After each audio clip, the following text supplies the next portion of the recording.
And yeah, get ready for the last comedian of the first set before we go to break. And here he comes. Give a big round of applause for Nathan Curry.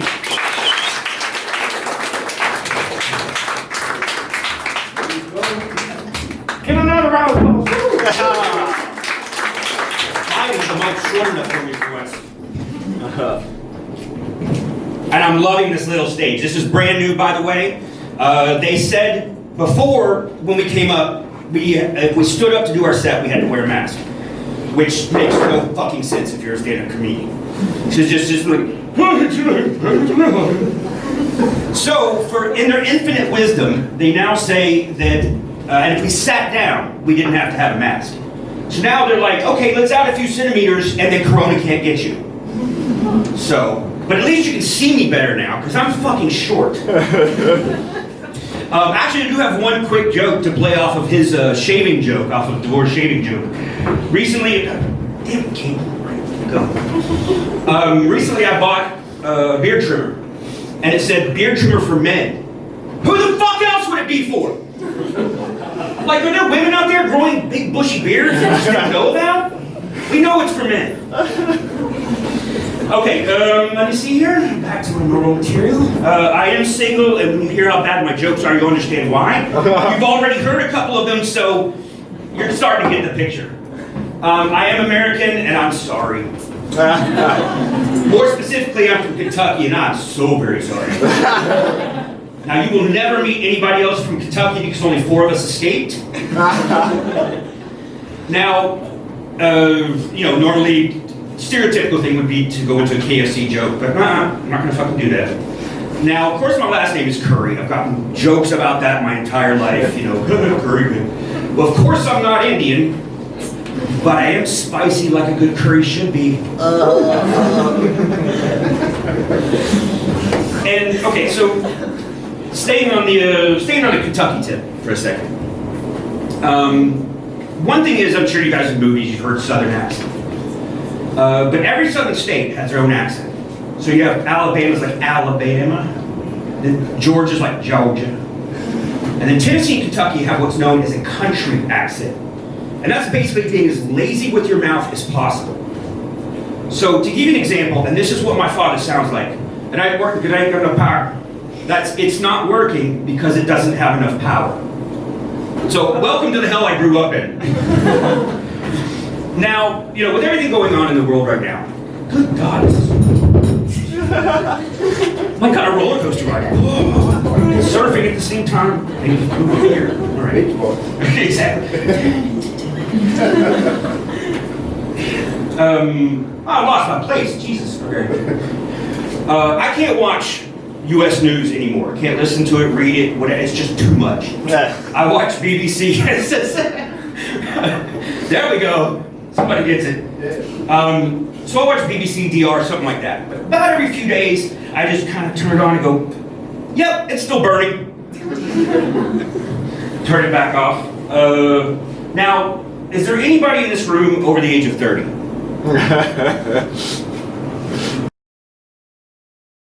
Not yet. Oh, over 35?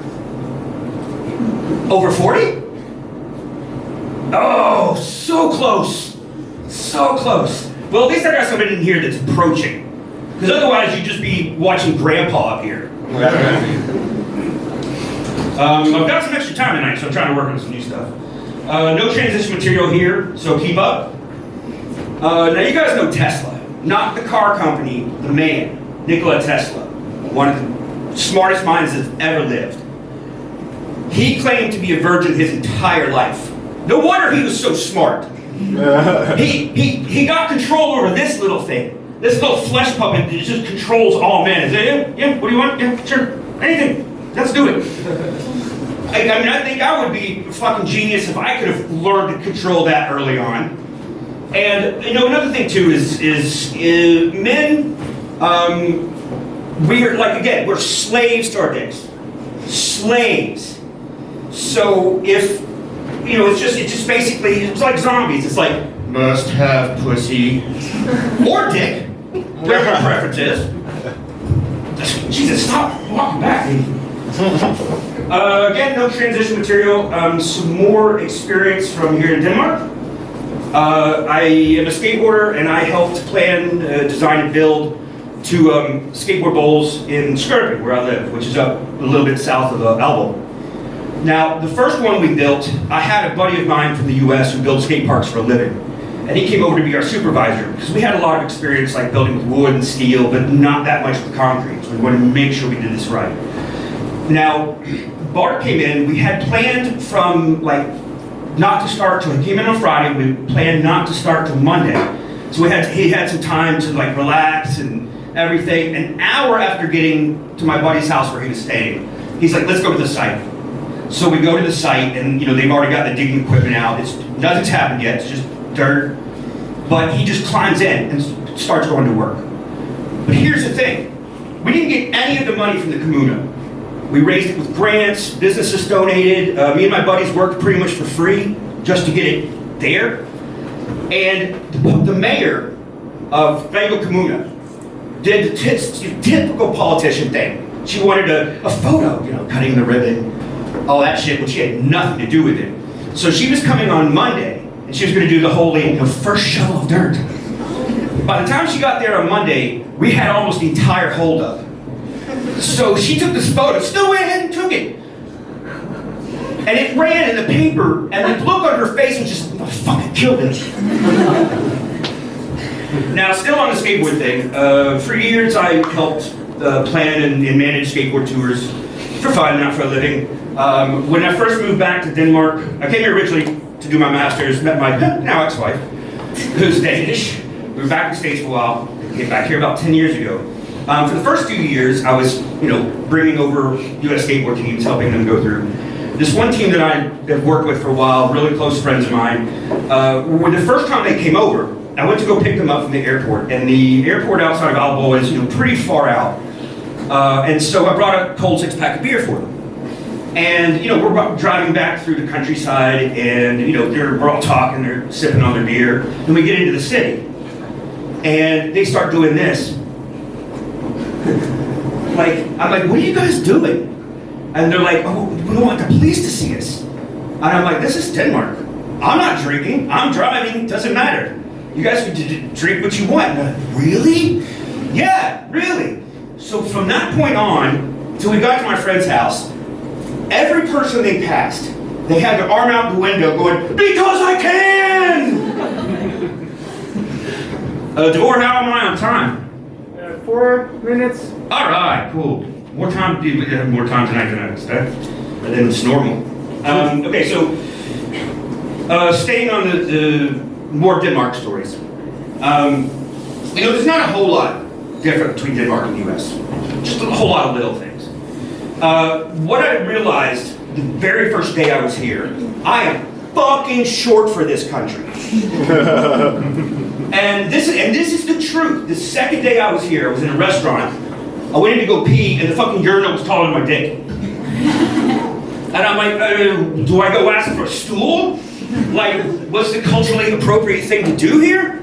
So I just kind of stood on my toes and tried to arc it in. And then another thing too that still bothers me to this day is at the grocery store. Now you have, Lidl and the places with the really long belts. So plenty of space, it's all my stuff, I'm very rich, very rich. But then you have Menu and Facta and places that have fucking short ass little belts.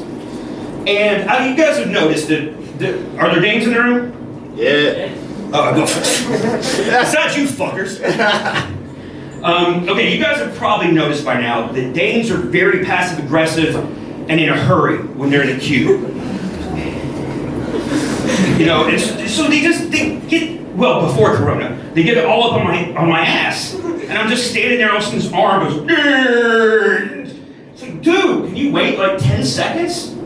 So I started doing this passive aggressive thing of my own, where I, bend down like I'm gonna buy a bag and I stick my ass in it. Make the person really nervous. Yeah, it's coming towards me. Now, my last story here is, still among to this day is kind of a legendary story among my ex-wife's family. I'm still, we're all still friends, all that jazz. So, the first Christmas I was here, as you guys well know, exams are after Christmas.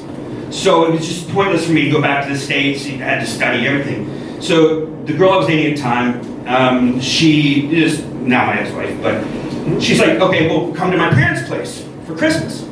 And, they're old hippies, live like, way out, a small little village and full organic garden, and they make amazing food. So they were like, okay, we have an international student coming. So we'll make a full-blown traditional Danish dinner, and now I had already met her sisters, had not met her brother. I get there and I can eat a whole lot. I mean, I got a little bit of this going in my old age, but I can actually eat a lot. And so, the food was so good. I'd already had 2 plates of food, and her sister and I were joking. She's like, I bet you can't have more. I'm like, fuck yeah, I can. This is good. So I start taking more food. Now, I didn't notice her mother had started gathering plates and had stood up and begun fucking go away. They're living room, dining room area. It's all one big room, and it's there's the dining table, and there's just a wall this high that separates the kitchen. So her father was there already cleaning some dishes, and he's looking down the table, and her mother was standing here. And in Denmark, you do not take anything off the table unless everybody is completely done eating. So she's just standing there what do? And her father, I didn't know a word of Danish at this point, not a word.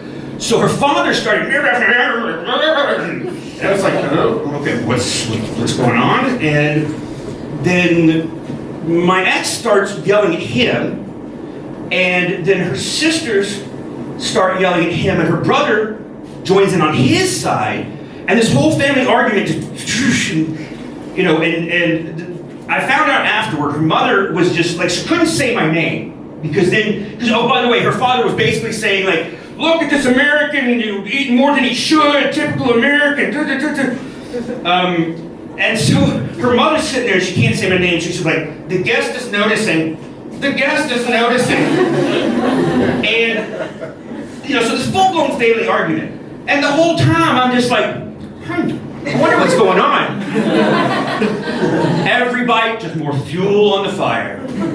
Thanks, guys.